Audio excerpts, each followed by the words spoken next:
Hi, I'm Chris Nedza, Lead Entrepreneur in Residence of the Advanced Technology Development Center at Georgia Tech. We're the state of Georgia's technology incubator. Welcome to Season 1 of the ATDC podcast, Executive Bytes. We focus on the startup founders in our portfolio, what sparked them to launch their companies, the market problem they solved, and even how they overcame the thoughts of quitting when times get rough. Enjoy. Welcome to this episode of Executive Bytes. I have with me an exciting guest in the name of Rahul Saxena. Did I get that right, Rahul? Right? Rahul Saxena. Yep. Saxena, okay. I've got with me Rahul Saxena, who is the director of CreateX, which is a Georgia Tech inspired property, correct? It is. It's Georgia Tech's initiative to help students launch startups. Thanks for having me today. Yeah, no, I'm super excited. You have an amazing background. I mean, first of all, you did graduate from Georgia Tech. I think you're a mechanical engineer, right? Mm-hmm. And one of my favorite things about you is you are a Emory MBA, which I also went to Emory, so we're both Emory MBA graduates. But then you got a fellow, a NATO fellowship to get a master's in fluid mechanics. Like, give me what? I don't even know what fluid mechanics is. What is that? Yeah, it was right after I graduated undergrad from Georgia Tech. I was working as a researcher in the cardiovascular fluid mechanics lab, which is basically doing research on heart valves and fluid mechanics of it. And after I graduated, I spent a year doing research there and learned about this opportunity to live abroad for about 9 months under a NATO fellowship to go to school for what I call a European master's, what they call a diploma course in Belgium, just south of Brussels, and this in between Brussels and Waterloo, and an institute that's really well known, renowned for that type of work. And it was just an experience to be in an international program that brought in students from all the NATO countries. This is back in '99, and really interesting time to experience what ended up being a lot of different cultures, not just the Belgian culture and education there. So I actually knew this, but I wanted my audience to know like the amazing accomplishments, because you not only did you do that, and you're very well educated. I mean, working on stuff with heart valves, but you then went over to Silicon Valley and spent a little bit of time there doing a startup, and you also joined the venture capital world. So you've gone from ideation to joining a startup, so ideation to education, ideation, scaling, and then you understand the money side. What an amazing set of skills, Rahul.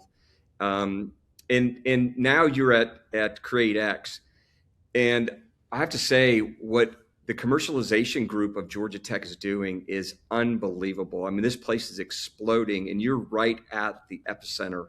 So tell me, share what's going on with this technology square, tech square in Atlanta. Yeah, it's really exciting that an epicenter has been created at all in Atlanta, and the momentum and how fast it's been growing. I always say I did a couple of tours through the Bay Area in 2000 to 2002, 2010 to 2015. And during that time, I saw an ecosystem where you had students from the local schools launching startups.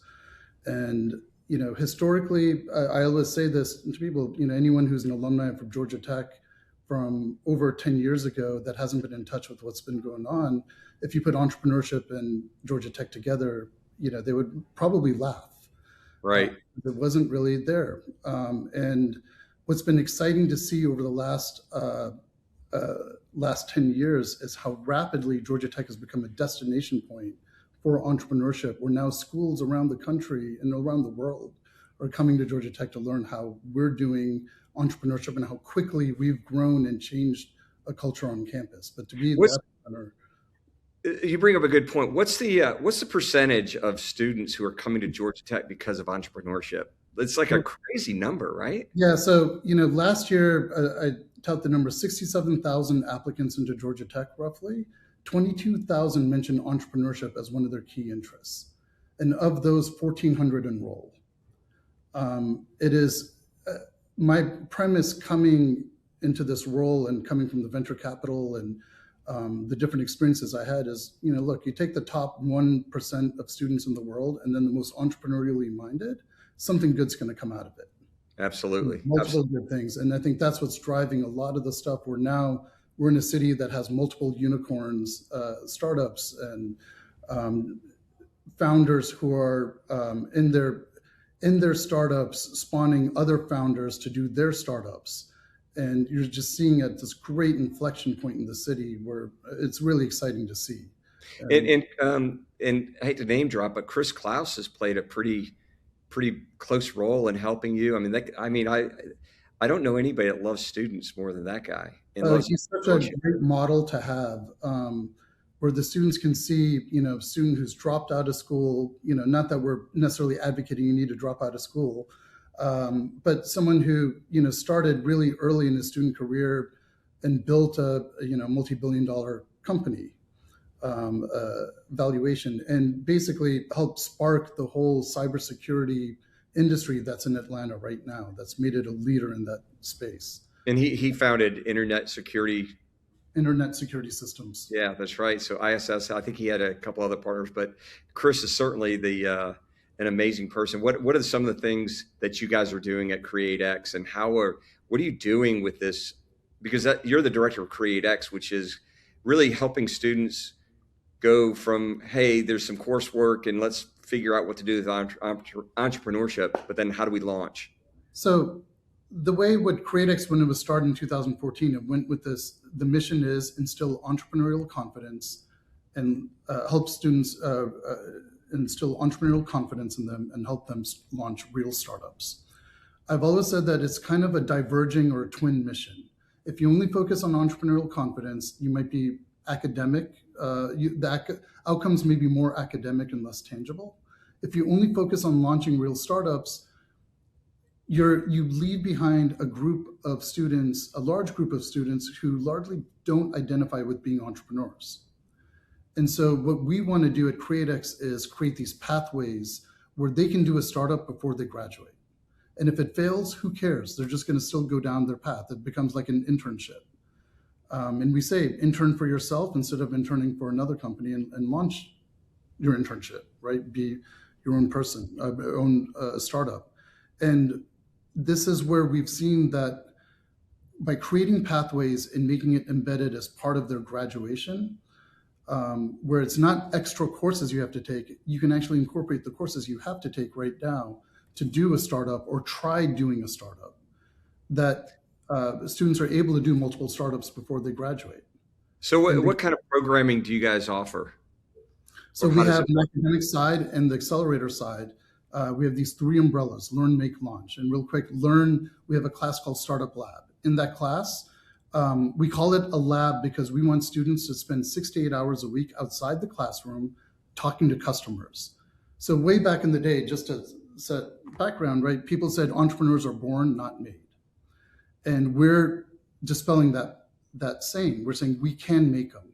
What did the born entrepreneurs really know how to do? They knew how to determine if a problem was relevant to solve, and they did it by talking to customers.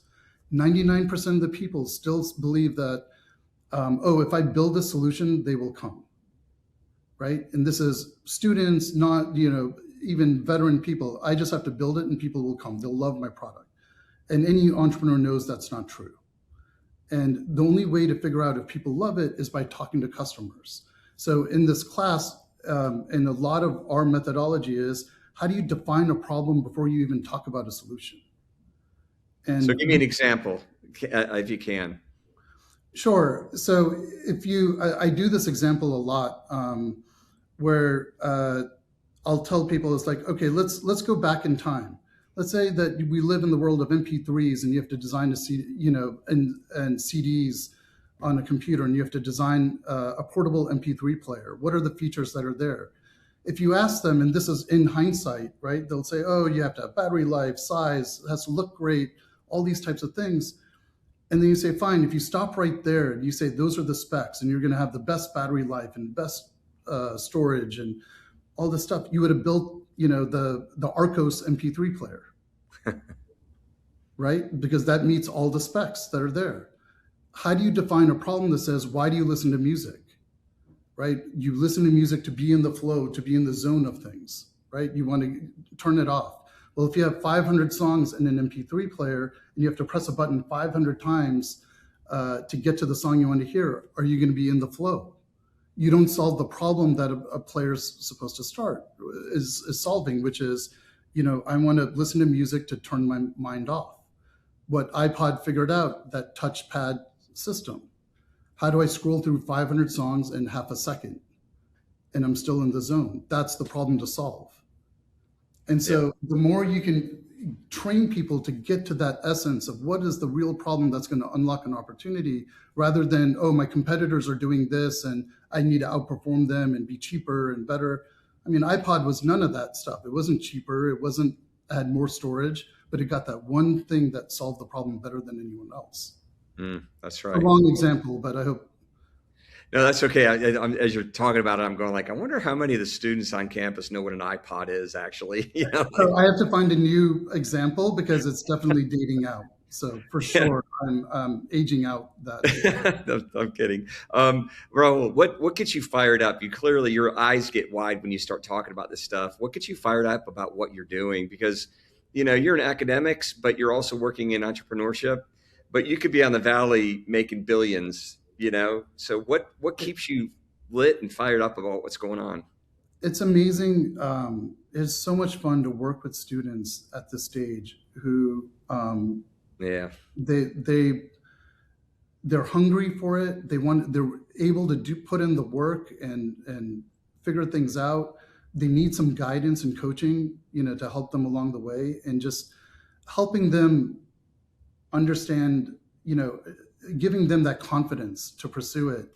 And then, I've been doing this since 2019, and you see the outcomes that happen where you think back, it all started with a 10-minute conversation. Yeah. Running into someone that was somebody who wasn't even thinking about entrepreneurship at the time. Yep. And, their whole career path, I'd like to say for the better has, changed. And in some cases, generationally, it's made generational impact to it. Yeah. Changing that trajectory. Right. I think that's probably what you end up doing. And at this stage, you can do it with what keeps me up at night is how do I have as many of these 10-minute conversations as possible at scale, because you see, versus someone who's been in industry, the inertia is a lot greater for them to shift. So I'm going to change gears a little bit, because things are exploding at Tech Square. Can you give us a big picture about what's happening and where we're going? What's going on and why is it exploding? I think that there have been a lot of pockets of people really working hard to make Atlanta this ecosystem. And over the last 2 or 3 years, everyone has put in a lot of work. We're seeing the fruits come out of that. And things, in Atlanta, the great thing about it is that the community works really well together. Not looking at it as competitive part of it. So now with all these pockets happening, and we're kind of merging forces and we're supporting each other, whether it's the stuff that you're seeing in Tech Square with ATDC and the great outcomes that are coming out of that, with the stuff from Georgia Tech between CreateX and the Quadrant I group, and how they're bringing together, faculty startups, and we have the student startups, and we're creating this funnel. This past summer, we helped launch over 125 student startups. And we had another 17, faculty startups that came out of it. That's one summer. We've done over 100 startups each of the last 3 years. Top end of the funnel is there. And now with an ecosystem that's able to capture it, it's super exciting to see all the different activity and attention that we're getting from it. Yeah, so you this is really timely. You wear a lot of yellow and black, and of course, Georgia Tech football team had a pretty good year this year. But you're actually invited to put on a little bit of red and black and some other things. Like, what's going on with UGA and this Georgia Tech? Like, you would never. That'd be like going into Coca-Cola's headquarters with a Pepsi. But It's there's something going on that's changed. There's a pivot that happened in the state of Georgia. What's up? it's it is hard, right, for me as a Georgia Tech fan, and I'm actually a second generation employee of Georgia Tech. So Georgia, I am a UGA undergrad, as you know, so we can share the love. I know, and we'll keep it on the field. And November was tough, for sure.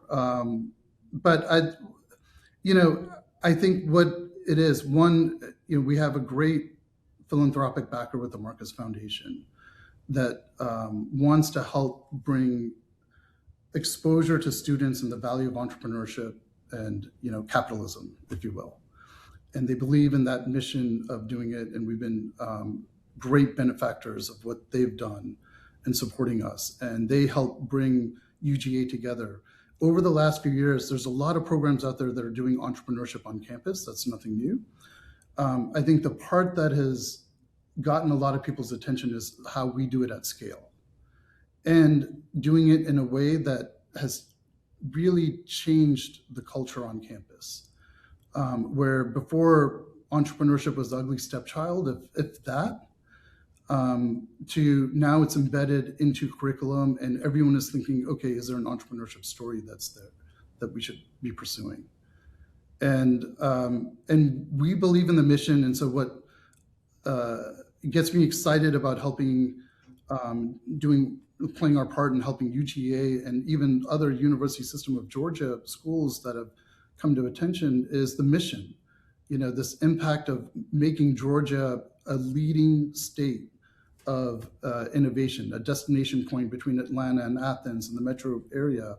It starts with creating this pipeline of students and talent pool that even if their startups fail, we show that they do better in the careers and industry because they have that entrepreneurial mindset of how do you make significant impact with limited resources.